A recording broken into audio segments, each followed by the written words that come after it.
നമ്മുടെ മറ്റൊരു വീഡിയോയിലോട്ട് സ്വാഗതം.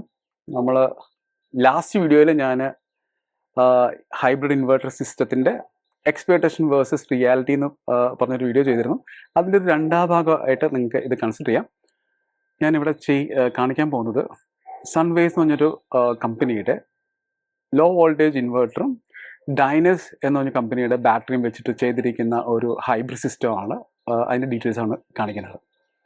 ഇതാണ് സൺവേസിൻ്റെ ഇൻവെർട്ടർ. താഴെ ഇരിക്കുന്നത് രണ്ട് ഡൈനസിൻ്റെ ബാറ്ററീസാണ്. സൺവേസിൻ്റെ ബാറ്ററി ഇൻവെർട്ടർ നമ്മൾ നോക്കുമ്പോഴത്തേക്ക് നമ്മൾ ഡെയ്യോ ഇല്ലെങ്കിൽ സോൾസോ പോലുള്ള ഇൻവെർട്ടറുകൾ പോലെയല്ല. നമുക്ക് ഇൻവെർട്ടർ തുറക്കാതെ തന്നെ അതിൻ്റെ വയറിങ്ങും കാര്യങ്ങളൊക്കെ നമുക്കിവിടെ ചെയ്യാൻ പറ്റും.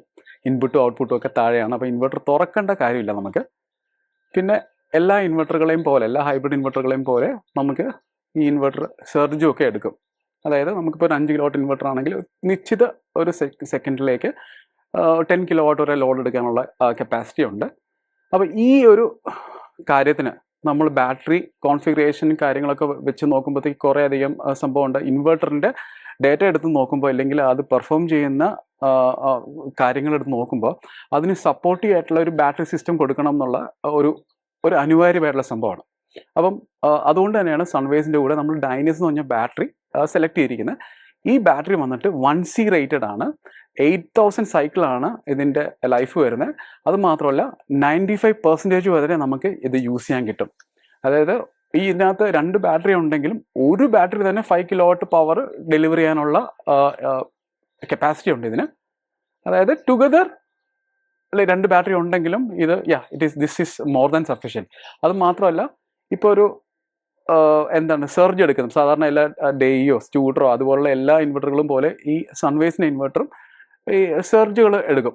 അപ്പോൾ ആ സർജ് എടുക്കുന്നതിന് ഇപ്പോൾ റേറ്റഡ് കപ്പാസിറ്റിയേക്കാൾ ഇരട്ടിയായിരിക്കും അത് എടുക്കുന്നത്. അത്രയും സമയത്തേക്ക് അത് എടുക്കാനുള്ള സപ്പോർട്ടും നമുക്ക് ഈ 2 ബാറ്ററിയുടെ കോമ്പിനേഷനിൽ കിട്ടും. ഈവൻ ഒരൊറ്റ ബാറ്ററി ആണെങ്കിൽ തന്നെ 120 ആംസിൽ ഇത് പവർ ഡെലിവർ ചെയ്യാനുള്ള ഇതുണ്ട് ഒറ്റ ബാറ്ററിക്ക്. അപ്പോൾ ഇത് ടുഗദർ 220 ആംസ് ഇത് ഡെലിവർ ചെയ്യാനുള്ള ഒരു കപ്പാസിറ്റി ഉണ്ട്. That's more than enough.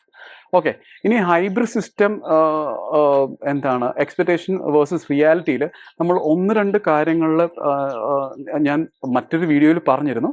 അപ്പോൾ അതും കൂടെ ഒന്ന് നിങ്ങൾ വാച്ച് ചെയ്യുകയാണെങ്കിൽ നന്നായിരിക്കും. അപ്പോൾ നിങ്ങൾക്ക് ഒന്ന് ബെറ്ററായിട്ട് കണക്ട് ചെയ്യാൻ പറ്റും. അപ്പോൾ ഇതിനകത്ത് എക്സ്പെക്ടേഷൻ വേഴ്സസ് റിയാലിറ്റിയിൽ നമ്മൾ കുറേ അധികം കാര്യങ്ങളിൽ നമ്മളൊരു വീടെടുത്ത് നോക്കുകയാണെങ്കിൽ ആ വീട്ടിൽ നമ്മൾ കണക്ട് ചെയ്യുന്നത് ഒരു ഇൻവെർട്ടർ സെലക്ട് ചെയ്യുന്ന കാര്യത്തിൽ നമ്മൾ 2-3 കാര്യങ്ങൾ വെച്ചിട്ടായിരിക്കും ഒരു ഇൻവെർട്ടർ കപ്പാസിറ്റി സെലക്ട് ചെയ്യുന്നത്.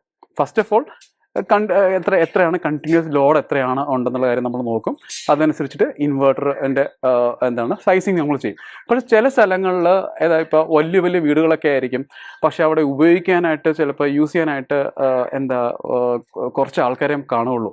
അപ്പോൾ അങ്ങനെയാണെങ്കിൽ ഈ പറഞ്ഞ പോലെ നമ്മൾ അതിന് ഡെഡിക്കേറ്റഡ് ആയിട്ടുള്ള ഒരു ലൈൻ, ബാക്കപ്പ് ഔട്ട് ലൈൻ കൊടുത്തിട്ട് ഒരു കൃത്യമായിട്ടുള്ളൊരു കപ്പാസിറ്റി ഈവൻ ഒരു 10-20 കിലോവാട്ട് ലോഡുള്ള സ്ഥലത്താണെങ്കിലും നമുക്ക് പാർഷ്യൽ ലോഡായിട്ട് നമുക്ക് കൊടുക്കാനുള്ളൊരു പ്രൊവിഷൻ ഉണ്ട്. പിന്നെ നമ്മൾ അങ്ങനെ റെക്കമെൻഡ് ചെയ്യത്തില്ല, പക്ഷേ ഇത് ഇങ്ങനെ ചെയ്യുന്ന ആൾക്കാരുണ്ട്. അതായത് നമുക്കിപ്പോൾ ചില ആൾക്കാർ യൂസ് ചെയ്യുന്നത് കുറവായിരിക്കും, പക്ഷേ കണ്ടന്റ് ലോഡ് കൂടുതലായിരിക്കും. അപ്പം അങ്ങനെ ഒരു രീതിയിൽ നമ്മൾ പക്ഷെ അത് അങ്ങനെ രീതിയിൽ കണക്ട് ചെയ്യാറുണ്ട്. വേറൊരു സാഹചര്യം ഇല്ല. നമുക്ക് ഈ പറഞ്ഞ പോലെ ഈ ഇൻവെർട്ടർ അതായത് ചിലപ്പോൾ ഒരു 5 കിലോട്ട് മാക്സിമം യൂസ് ചെയ്യാൻ പറ്റുന്നുള്ളൂ, പക്ഷേ കണ്ടന്റ് ലോഡ് 20 കിലോട്ട് ഉണ്ടാവും. അപ്പോൾ അങ്ങനെ സിറ്റുവേഷനിൽ ഇത് ഫുള്ളായിട്ട് കൊടുക്കുകയാണെങ്കിൽ എന്ത് പറ്റും? പറഞ്ഞാൽ ഓവർലോഡ് ആവാനുള്ള ചാൻസ് ഉണ്ട്.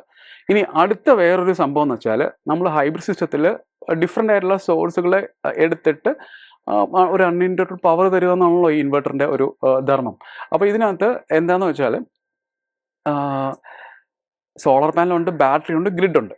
ഓക്കെ, അപ്പം ചില സമയങ്ങളിൽ ബാറ്ററിയും സോളാർ പാനലും കൂടെ ക്ലബ് ചെയ്ത് വർക്ക് ചെയ്യും. അതെപ്പോഴാന്ന് വെച്ചാൽ കംപ്ലീറ്റ്ലി ഗ്രിഡ് ഇല്ലാത്ത സമയത്താണ്. ഇനി ഗ്രിഡും സോളാർ പാനലും കൂടെ ക്ലബ് ചെയ്ത് വർക്ക് ചെയ്യുന്ന സിറ്റുവേഷൻ ഉണ്ട്. അതെന്ന് വെച്ചാൽ അപ്പോൾ ബാറ്ററി നിറഞ്ഞു നിൽക്കുന്ന സിറ്റുവേഷൻ ആയിരിക്കും, ഗ്രിഡ് ഉള്ള സിറ്റുവേഷനിലായിരിക്കും. ഓക്കെ, അപ്പോൾ എന്ത് ചെയ്യുമെന്ന് വെച്ചാൽ ആ സമയത്ത് എന്താണെന്ന് വെച്ചാൽ വോൾട്ടേജ് നമുക്ക് ഈ ബാക്കപ്പ് ഔട്ടിൽ വരുന്നത് എന്താണോ ഗ്രിഡിൻ്റെ നമുക്ക് ഇൻപുട്ട് വോൾട്ടേജ് വരുന്നത് ആ വോൾട്ടേജ് തന്നെയായിരിക്കും നമുക്ക് ബൈപ്പാസ് ചെയ്ത് വരുന്നത്. ഇപ്പോൾ ഒരു കാര്യമുണ്ട്, നമുക്ക് ഇവിടെ ഈ ഒരു സിറ്റുവേഷൻ നോക്കണമെങ്കിൽ 246 വോൾട്ട് ഇവിടെ വരുന്നുണ്ട്. ഈ ഒരു സിസ്റ്റം ഇൻസ്റ്റാൾ ചെയ്തിരിക്കുന്നതിൻ്റെ ഫൈനലായിട്ടുള്ള അതായത് ഫീസിബിലിറ്റി കംപ്ലീറ്റ് തീർന്നിരിക്കുന്ന ഒരു സൈറ്റാണ് ഇവിടെ. This is last site. നമുക്കൊരു 5 കിലോവാട്ട് ഇത് കിട്ടിയതാണ്. ഇവിടുത്തെ സിറ്റുവേഷൻ എന്താണെന്ന് വെച്ചാൽ ഇവിടെ എപ്പോഴും വോൾട്ടേജ് വേരി ചെയ്യും.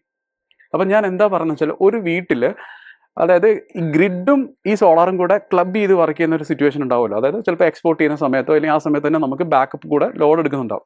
ആ സമയത്ത് ഗ്രിഡിൻ്റെ വോൾട്ടേജ് ആയിരിക്കും ഇത് ഫോളോ ചെയ്യുന്നത്. അപ്പോൾ ആ സമയത്ത് നിങ്ങൾ എന്തെങ്കിലും ഒരു വോൾട്ടേജ് സെൻസിറ്റീവ് ഉള്ള ഒരു എക്യുപ്മെൻറ്റ് വീട്ടിൽ വെച്ചിരിക്കുന്നത് വിചാരിക്കാം.